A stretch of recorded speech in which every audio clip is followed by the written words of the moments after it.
అందరికీ praise the lord. మరి మీకేం పని లేదా? రోజు వాక్యాలే పంపిస్తుంది అని మీరు అనుకోకండి.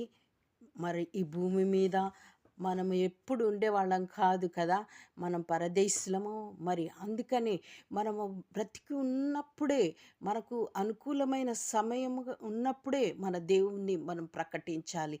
మన మరి 96 కీర్తనలు 2 రెండవ వచనం చివరి లైన్‌లో అనుదినము ఆయన రక్షణ సువార్తను ప్రకటించుడి అని వాక్యం చెప్తుంది కదా! అనుదినమట ఆయన రక్షణ సువార్తను మనం ప్రకటించాలి. మరి మనకిచ్చినటువంటి ఈ ఆయుష్షును ఆయన కొరకు మరి ఎగ్జామ్ వస్తే మనం ఏ విధంగా ఎక్కువ స్పెండ్ చేసేసి టైం లేదనేసి త్వరగా మన పోర్షన్‌ని కంప్లీట్ చేసుకుంటాం.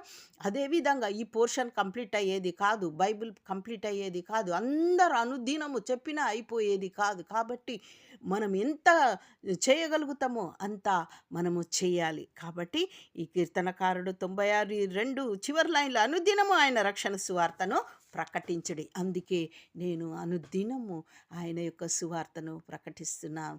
మనం మరణించొచ్చు, లేదా దేవుని రాకడ త్వరగా రావచ్చు. అందుకని మనకు సమయం చాలా తక్కువ ఉంది. దేవుని రాకడ బహు సమీపంగా ఉంది. కాబట్టి మనం అనుదినము మనం ఆయన యొక్క సువార్తను ప్రకటించు వారమై ఉన్నాం. కీర్తనలు 97:1-2 యెహోవా రాజ్యం చేయుచున్నాడు, భూలోకము ఆనందించునుగాక, ద్వీపములన్నీ సంతోషించునుగాక. మేఘాంధకారములు ఆయన చుట్టూ నుండును, నీతి న్యాయములు ఆయన సింహాసనమునకు ఆధారములు. అగ్ని ఆయనకు ముందు నడుచుచున్నది, అది చుట్టూనున్న ఆయన శత్రువులను కాల్చివేయుచున్నది. ఇక్కడ మనం చూస్తే దేవుని యొక్క రాజ్యము రాబోతున్నది. అప్పుడు మనందరికీ సంతోషము, ద్వీపములన్నీ సంతోషిస్తాయి అంట. ఆయన యొక్క సింహాసనానికి ఆధారం ఏంటిది అంటే నీతి న్యాయములు. అప్పుడు ఎటువంటి అన్యాయం అనేది అక్కడ ఉండదు. ఆ 1000 సంవత్సరాల పరిపాలనలు. కాబట్టి ఈ కీర్తన 40వ కీర్తన 10లో నీ నీతిని నా హృదయంలో నుంచుకొని నేను ఊరకుండలేదు, నీ సత్యమును నీ రక్షణను వెల్లడి చేసి ఉన్నాను.